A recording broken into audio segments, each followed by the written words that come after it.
भगवत दर्शन उसी को प्राप्त होते हैं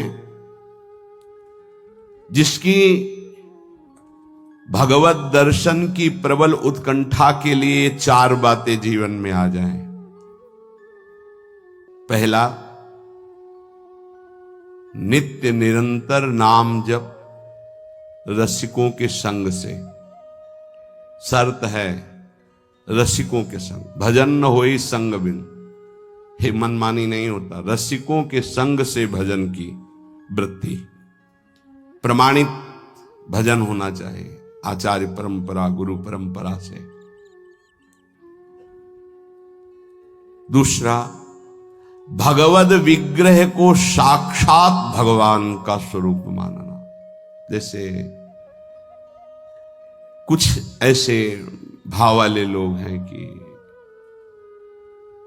अरे पत्थर पूजने से, धातु पूजने से क्या प्राप्त, क्या वहां भगवान है? कौन सा तुम्हें ज्ञान है भाई? कौन सा ज्ञान है? जब सर्वम खलमिदम ब्रह्म, तो ये तो अवतार है भगवान का, अर्चा अवतार। भगवान अवतरित होते हैं। जैसे हम छवि विराजमान किए, जब हम भाव सेवा करते तो भगवान छवि में आके विराजमान होते हैं, भगवान विग्रह में विराजमान होते हैं। ये श्रद्धा और विश्वास का विषय है, ये नास्तिक लोगों को समझ में नहीं आएगा। जिस मूर्ति को आप, जहां मूर्तिकार निर्माण कर रहा हो, वहां देखो, उसी मूर्ति को पूज करके ब्रह्म प्राप्त, भगवत प्राप्त महापुरुष हो गए। प्रेमाश्रुओं से अभिषिक्त किया है।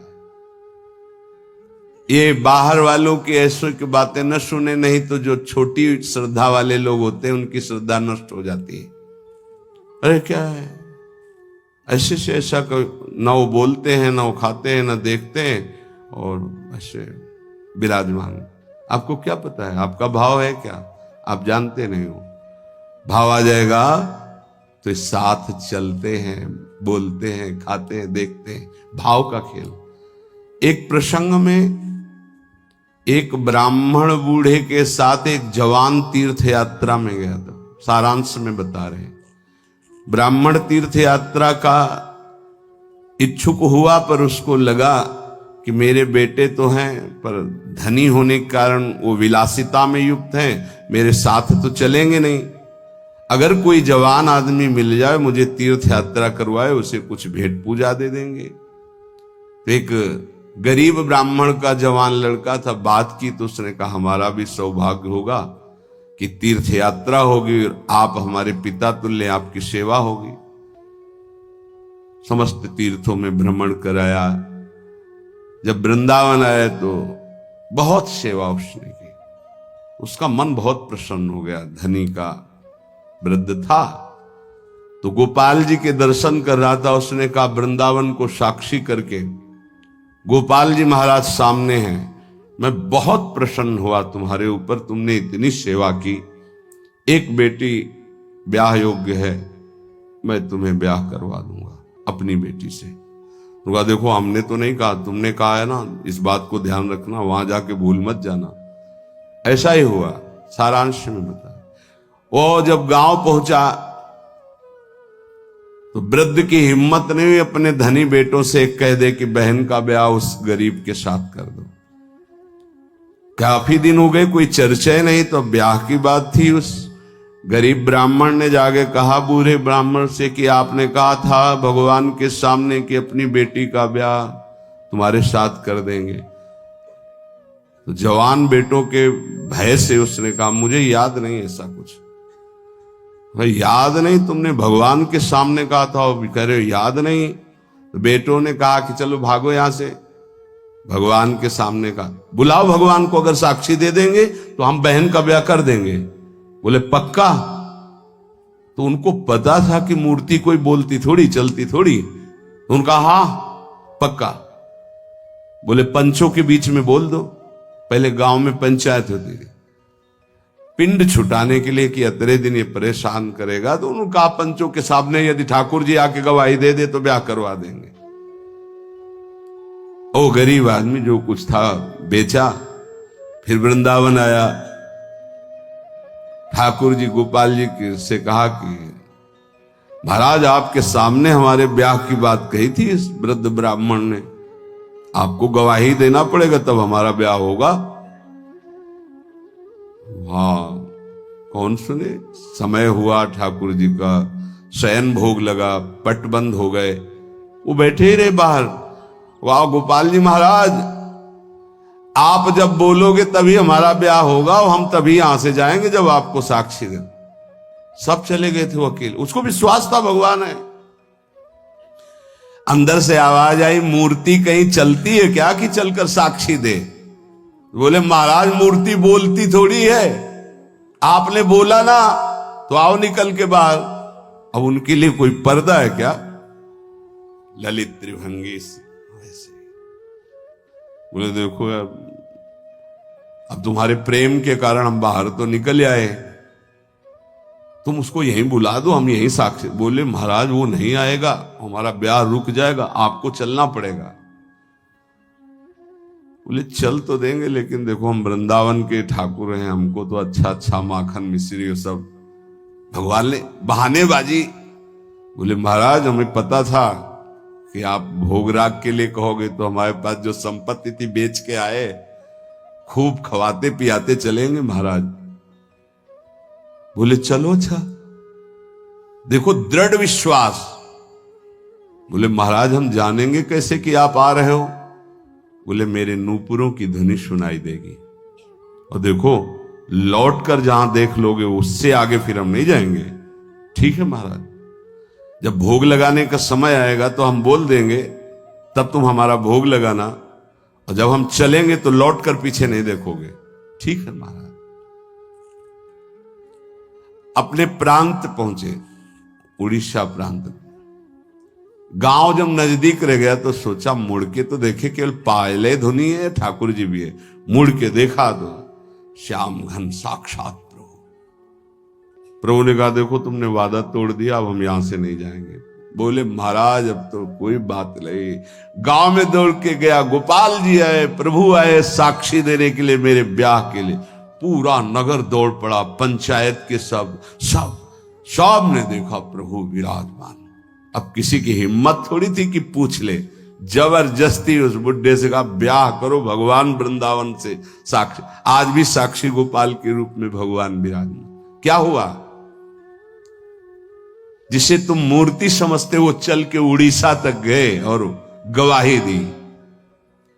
विट्ठल भगवान बातचीत करते थे तुकाराम जी से, नामदेव जी से, इन बड़े बड़े संतों से। हरिवंश महाप्रभु, सेवक जी महाराज, बनचंद महाप्रभु तक बातचीत करते थे राधा वल्लभ लाल जी। प्रगट में एक बार मोहन चंद जो महाराज महाप्रभु के सबसे छोटे लाडले पुत्र थे, महाप्रभु राधा वल्लभ जी की सेवा परिचर्या में थे, तो एक पात्र कटोरा था राधा वल्लभ जी की सेवा का, उसमें चरण छू गया श्री मोहन चंद जी का। महाप्रभु ने एक शपथ मारी, प्रभु के पात्रों को ऐसे। राधा वल्लभ जी के जब पत्रावली कर रहे थे तो कपोल में अंगुली बनी, तो उनका जय जय आप। तो बोले मोहन चंद के रूप में मैं ही तो अब खेल रहा हूं अपने पात्र, तुमने वहां मारा, मुझे देखो लगा। महाप्रभु ने कहा क्षमा कीजिए प्रभु, ऐसी तन्मयता मोहन चंद जी की आप में है, ये मुझे पता नहीं था। महाप्रभु से बात, स्वामी जी से, बिहारी देव जी से, बिहारी जो बात करते थे, आज भी महापुरुषों से प्रभु बात कर। ये केवल मूर्ति छवि का विषय नहीं होता। ये अज्ञानी जीव जो हैं, ये केवल तर्क विवाद में फंसे रहते। श्रद्धा में तर्क विवाद नहीं होता।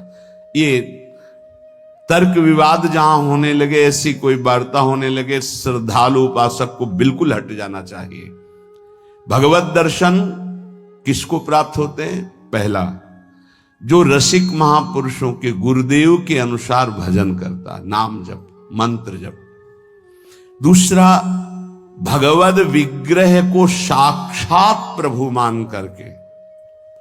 कहो सो कहां जहां प्रभु नहीं, जब सर्वत्र प्रभु है तब तो हमने प्रभु का श्री विग्रह, अर्चा विग्रह, ये अर्चा अवतार है भगवान का। इनको विराजमान किया, साक्षात मेरे प्रभु हैं। ये बाहरी दर्शन है। तीसरा, प्रभु को अर्पित किए हुए प्रसाद के अलावा अरुचि होना। कुछ भी ऐसा जो हम प्रभु को अर्पित नहीं कर सकते वो हम नहीं पा सकते। प्रभु को अर्पित ना की हुई चाहे अमृत पड़ी हुई वस्तु हो, हमारी बिल्कुल श्रद्धा और रुचि नहीं। हमारे प्रियालाल ने नहीं पाया तो हम उसे चख नहीं सकते। ये भगवत प्राप्ति, भगवत दर्शन के लिए बहुत आवश्यक है। गुरु प्रदत्त भजन में आसक्ति, इष्ट के श्री विग्रह छवि में साक्षात भाव और इष्ट को अर्पित ना किए हुए वस्तु, वस्त्र, पदार्थ, भोगों में पूर्ण अरुचि। कई बार हमने ऐसे संतों को देखा जो अमनिया जैसे, पा लीजिए, नहीं अमनिया है ना, हम अपने ठाकुर को भोग लगा के पाएंगे, या आप अपनी श्री जी को भोग लगा दीजिए तो पालेंगे, अन्यथा नहीं। अमनिया नहीं, अमनिया माला, पत्र, पुष्प, सुगंधित कुछ भी नहीं। हमारा जीवन प्रसादी हो जाना चाहिए। ये बहुत ध्यान से अपनी दिनचर्या में देखिए कि कभी अमनिया मत पाइए। चौथा, सहनशील। ये बहुत आवश्यक है। बहुत सहनशील उपासक को होना चाहिए। जितना सहोगे उतनी भक्ति प्रकाशित होगी। सैत सैत बाढ़े भगति, गृह तनु गुरु हितगार। गुरुदेव को समर्पित जीवन और सहनशीलता, निश्चित भगवत दर्शन। 4 बातों से निश्चित भगवत दर्शन हो जाता है।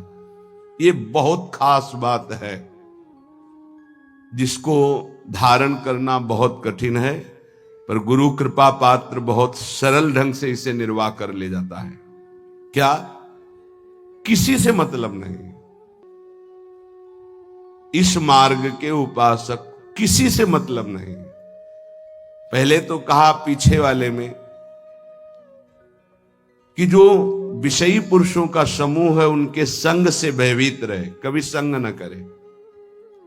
अब आगे वाले में महान संगा नाम किसका ये स्वरूप होता है?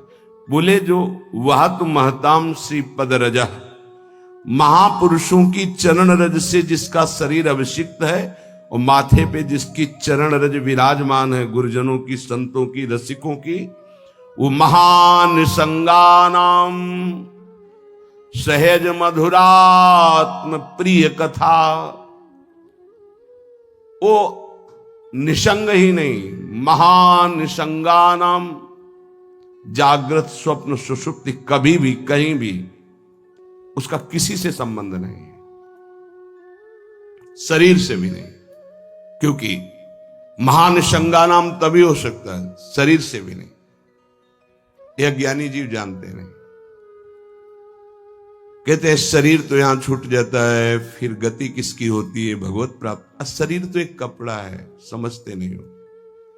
इसके नीचे एक कपड़ा है, सूक्ष्म शरीर, उसके नीचे एक है कारण शरीर। आप पहनने वाले हो, ये आपके कपड़े हैं। एक छूटता है सिर्फ स्थूल शरीर, सूक्ष्म शरीर और कारण शरीर को लेकर के बार बार जन्म मरण होता रहता है, कपड़े बदलते रहते हैं। और जो जीवन मुक्त हो गया तो तीनों शरीरों का संबंध खत्म और दिव्य चिन्मय चिदानंदमय शरीर को, भावदेह को प्राप्त करके चिन्मय धाम में, चिन्मय लीला में, चिन्मय प्रिया प्रीतम के समीप हो जाता है। वो महान संगानाम, साधक का स्वभाव ऊपरी बड़ा ही रुक्ष होना चाहिए। साधक का रुक्ष, सबको ये लगना चाहिए कि बड़ा बेरुखा आदमी है ये, बच जाओगे। गोस्वामी जी ने भी लिखा है, गिरा अरथ जल बीच सम, कहियत भिन्न न भिन्न, बंदों सीता राम पद, जिन्हि परम प्रिय खिन्न। खिन्न मानसा, किसी से कोई संबंध नहीं। कोई बात करे तो उदासीन होकर बात करे, उसको रस ना मिल पावे। उसको प्रियता समझ में ना पावे। साधक की बात कह रहा हूं, आगे चल के तो सब जीवन सुख प्रीति रीति निभात आपनी, वो स्थिति आ जाती है। पर साधक को चाहिए वो अपना बाहरी स्वभाव उदासीन रखे, खिन्न रखे। ये हर समय भौं चढ़ा के बात करते हैं, इनका तो कोई प्रेमवादी से लगना चाहिए।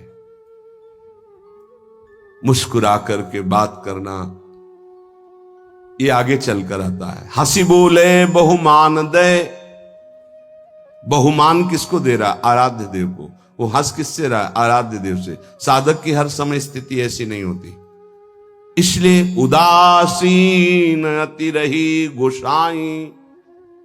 पूज्य श्री गोस्वामी जी महाराज कहते हैं साधक को उदासीन रहना चाहिए, बाहर से गंभीर, हंसी मजाक बातचीत गंभीर। सत्य बात तुम्हें बता दी, स्वीकार करो ना स्वीकार करो, आगे चलते। उदासीनता, गंभीरता, खिन्नता ये साधक के स्वभाव में होनी चाहिए। बहुत मिलनुआ स्वभाव, हंसकर बात करना, ये आगे चलकर, अभी नहीं। उसको दबाओ उस वृत्ति को। बगल से कोई निकल गया, आपको राधे श्याम कहने की स्मृति उससे नहीं आनी चाहिए। कौन निकला आपको पता नहीं। दर्शन कर रहे हैं, कभी कभी यह भी पता नहीं चलता कि प्रभु पोशाक कौन धारण किए। अगर नेत्र में नेत्र मिले तो 1 घंटा दर्शन हुआ तो केवल नेत्रों का ही दर्शन हुआ। पत्रावली कपोल में कैसी बनी ये भी याद नहीं रहा। ऐसी होती एकाग्रता। सत्संग सुनने गए तो सिर्फ वक्ता की मुखाकृति और वचन, आप बैठे आसपास, आपके कौन बैठा आपको कोई परिचय नहीं। ऐसी महानिसंगता उपासक को चाहिए। ये कब आती है? जैसे जड़ भरत जी रघुगण को कहा कि महापुरुषों की चरण रज से अभिषिक्त होने पर ही ये ब्रह्मबोध होता है। प्रहलाद जी ने कहा निष्किंचना नाम न वृणीत यावत, जब तक निष्किंचन महापुरुषों की चरण रज नहीं लगेगी तब तक ऐसी निष्ठा नहीं होती जैसी मेरी है। शिरो में शोल्लासम बहत महताम सी पद रजा। ये महत पद रज कहां मिलेगी? हर कण वृंदावन का ये महापुरुषों की चरण रज, प्रियाजू की चरण रज महापुरुषों के आंसुओं से भींगा हुआ है।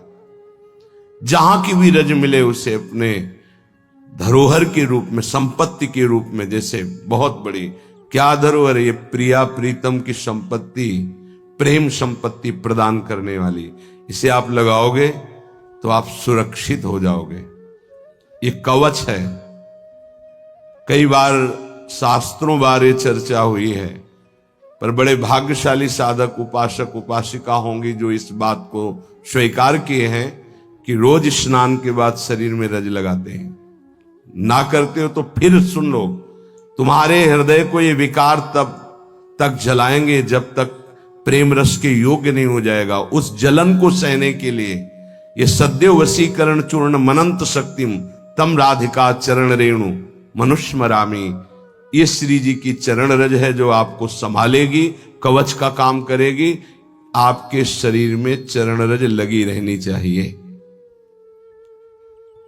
बिल्कुल मान लीजिए, अगर ये मान लोगे तो बहुत बड़ी वस्तु आपको प्राप्त होगी। शरीर में वृंदावन की रज लगी है, शरीर छूट जाए तो भगवत प्राप्ति हो जाएगी। मान लीजिए, बहुत बड़ी बात है। धन्य है वो उपासक जो रजोपसेवी है, रज लगाते हैं। एक ब्रजवासी आए, उन्होंने प्रश्न किया कि आपके जुगल उपासना में तो काली बिंदी लगती है, आप क्यों नहीं लगाते हैं? श्री कहते हैं उसे, काली बिंदी और सिंदूर की बिंदी। पूज्य श्री सदगुरुदेव भगवान ने आदेश किया, त्रिपुंड लगाते थे जब शरणागति का, कि हम आचार्य आज्ञा से चलते हैं। आचार्य ने पत्र में लिखा था, वृंदावन रजोप सेवी जोरी सुमिरन बाचनो, वृंदावन नित्य विहार चंदन लेनो। तो रजोप सेवी जोरी है तो रज का तिलक है, और बिहार चंदन जो प्रसादी है वो ये लगा है। बस वो कोई वृंदावन की वस्तु नहीं है जो काली टिकी है। ये वृंदावन की रज और वृंदावनेश्वरी का प्रसादी चंदन, इसके सिवा तो ब्रह्मा जी भी आकर कहें तो हमारी समझ में नहीं आएगा, क्योंकि गुरु के वाक्य के आगे किसी का नहीं। वृंदावन रजरानी, वृंदावन वृंदावनेश्वरी, इनमें हमारी अनन्य आसक्ति हो जाए। जो लगाते हैं उनको प्रणाम है, पर हमारी गुरु आज्ञा है। आचार्य श्री हितजू महाराज, वृंदावन रजोप सेवी हरिवंश जोरी सुमिरन बाचनो, वृंदावन नित्य विहार चंदन लेनो, आज्ञा है, उसी का पालन है। अगर महापुरुषों की चरण रज लग रही है तो महानिशंगा नाम मान लीजिए। बार बार इसलिए कह रहे मान लीजिए, आप में सामर्थ्य नहीं कि आप असंग हो सके। महानिशंगा नाम तो बहुत बड़ी बात है, वो कहीं आसक्त नहीं, स्वभाव में, ना सूक्ष्म शरीर में, ना स्थूल शरीर में, और ना बाहरी व्यवहार में। वो अपने स्वरूप में स्थित महापुरुष है, वही महानिशंगा नाम होता है। फिर क्या बोले? सहज मधुरात्म प्रिय कथा, अपनी प्यारी जी और प्यारे जी की कथा सुनते ही उसकी दशा बदल जाती है। प्रसंगानाम प्रेमोत्पुलक गलदस्रा कुलगिराम, अश्रु प्रवाह हो रहा है, पुलकित तन हो रहा है, गदगद कंठ हो रहा है। ये सहज मधुरात्म, सहज मधुर रस प्रदान करने वाली प्रीतम की चर्चा सुनते ही, पद गाते ही दशा बदल गई। कैसे हुआ? बोले महापुरुषों की चरण रज का प्रभाव। अपारे श्री वृंदावन रस महाब्धो विहरताम, इस महाप्रेम रस के अपार समुद्र में विहरण करने वाली जो जुगल जोरी विहार करने वाली श्री श्यामा श्याम है, इनके प्रेम में जो उल्लसित है, उनकी चरण रज सदैव मेरे माथे पे लगी रहे। तो सदा राधा कृष्ण प्रणय पुलकासुद गमभृतः, राधा नाम सुनते ही रोमांच हो गया, अश्रु प्रवाह होने लगा। श्यामा श्याम की बात सुनते ही, पद सुनते ही पुलक, पुलकावली, अश्रु बहने लगे और देह कंपायमान होने लगी। ये बड़े भाग्यशाली, इसमें जानबूझकर नाटक न करे, स्वाभाविक आ जाएगा। नाम जप करो, रस सिंधु वृंदावन की रज लगाओ और रहनी से रहो तो स्थिति आ जाएगी। एकांत में चिल्ला चिल्ला के रोने का मन होता है। जैसे डकार आती है ना, तो उसको निकलना ही पड़ेगा। ऐसे रोना आता है, स्वाभाविक। क्यों रोना आता है? कुछ चाहिए, कोई दुख, कोई विपत्ति? नहीं, स्वाभाविक वो एक प्रक्रिया है उस प्रेम की। रोना आता है, हल्का हो गया, रोया, थोड़ा शांति मिली। अगर रोएगा नहीं तो रह नहीं सकता, उसकी दिनचर्या है रोना। कभी भी कहीं भी भाव आ जाएगा। किशोरी कंदर्पा कुल कनक गौरांग लतिका, जो किशोरी जो हमारी गौरवर्ण है, जो कनक लता है, ऐसे उपासक का यही जीवन हो जाती है। जीवन का तात्पर्य प्रसाद सृग वस्त्राभरण कृत भूषा प्रणयनो, वो इनके प्रसाद से प्राण पोषण करता है। इनके चरणामृत की ही वो वृत्ति साधना है। हमारा साधन बल क्या है? इनका चरणामृत। वस्त्राभरण, कोई भी वस्त्र बिना प्रसादी के लाडली जू का, गुरुदेव का, शरीर पे नहीं धारण। नवीन वस्त्र को देखा गुरुदेव भगवान कैसे प्रसादी करते हैं। पहले उसे धोते हैं, प्रक्षालन करते हैं, फिर सुखाते हैं, फिर श्री जी के सिंहासन में स्पर्श करा के रजरानी में ऐसे 1-2 बार फिर उसे धारण करते हैं। श्री जी का पहले धोते हैं नया वस्त्र, श्री जी के सिंहासन को अर्पित करके फिर रज रानी में 1-2 बार लोट लगा के उस वस्त्र को फिर धारण करते हैं। वस्त्रा आभरण प्रसाद, प्रसाद स्वरूप ही हमारा भोजन है। प्रसाद चरणामृत, प्रसाद वस्त्र आभरण, प्रसादी माला, प्रसादी पुष्प, प्रसादी इत्र, इनका बड़ा आदर करें। श्री जी का प्रसाद, यही हमारा जीवन है। अगर अमनिया आप पाते हैं तो आपके हृदय में भाव सूखने लगेगा, अगर जग भी गया है। अमनिया जल भी नहीं, अमनिया भोजन भी नहीं, प्रसाद। प्रपद्ये श्री वृंदावन भुवि विचित्राखिल कलाहा, समस्त कलाओं में जानने वाली शिरोमणि श्री लाडली जो ऐसे उपासक के हृदय में अपनी समस्त कलाएं प्रकाशित कर देती, अर्थात वो सहचरी भाव को प्राप्त हो जाता है। विचित्र अखिल संगीत गायन कलाओं का, चतुरता का वो मूर्तिमान स्वरूप हो जाता है।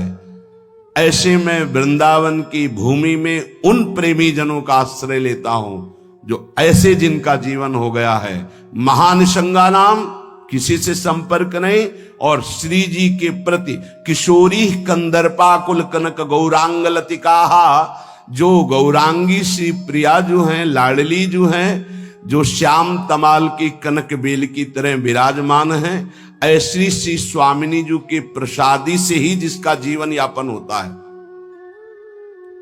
ऐसे में रसिकों को इस वृंदावन भूमि में माथा रखकर प्रणाम करके उनकी चरण धूलि माथे पे धारण करता और उनका संग करने की अभिलाषा करता हूं। ये भगवान की विशेष कृपा है कि हमें ऐसे महापुरुष रहनी बता रहे हैं। अगर प्रसाद का आप महत्व धारण करना प्रारंभ कर दिए हैं तो बहुत जल्दी प्रेम जागृत होगा। प्रसाद पर प्रसाद बुद्धि रखिए, राग द्वेष उस पर न रखिए। ये पदार्थ नहीं पाना है, ये पदार्थ अनुकूल है। प्रसाद में प्रसाद बुद्धि रखिए, न फल बुद्धि, न अन्न बुद्धि, न भोजन बुद्धि, न स्वाद बुद्धि, प्रसाद बुद्धि रखिए। प्रसादी वस्त्र को प्राणों से भी अधिक प्रिय मानिए। प्रसादी माला पुष्प मिले तो हृदय में आह्लाद होना चाहिए। सीधे मेरे प्रभु ने प्रसन्न होकर मुझे प्रदान किया है। दे कोई भी, लेकिन मेरी प्रियाजू ने मुझे प्रदान किया, एकदम आह्लाद, वही आपको प्रेम भाव में ले जाएगा। प्रसाद में भगवत बुद्धि बहुत ही पवित्र हृदय में होती, नहीं तो प्राय नहीं होते। प्रसाद देखते ही श्री जी का प्रसाद, ओह वाह, पुलकावली हो जाना। महाप्रभु चैतन्य देव को जब वृंदावन से कोई भी प्रेमी जन जाते, गुंजा की माला, टेटी का अचार, ऐसी वस्तुएं बार बार उनको हृदय से लगाकर अश्रु प्रवाह करते। श्री कृष्ण ने कितना प्यार किया, मुझे प्रसादी भेजी। वृंदावन की रज, वृंदावन का कुछ भी, महाप्रभु पुलकित हो जाते।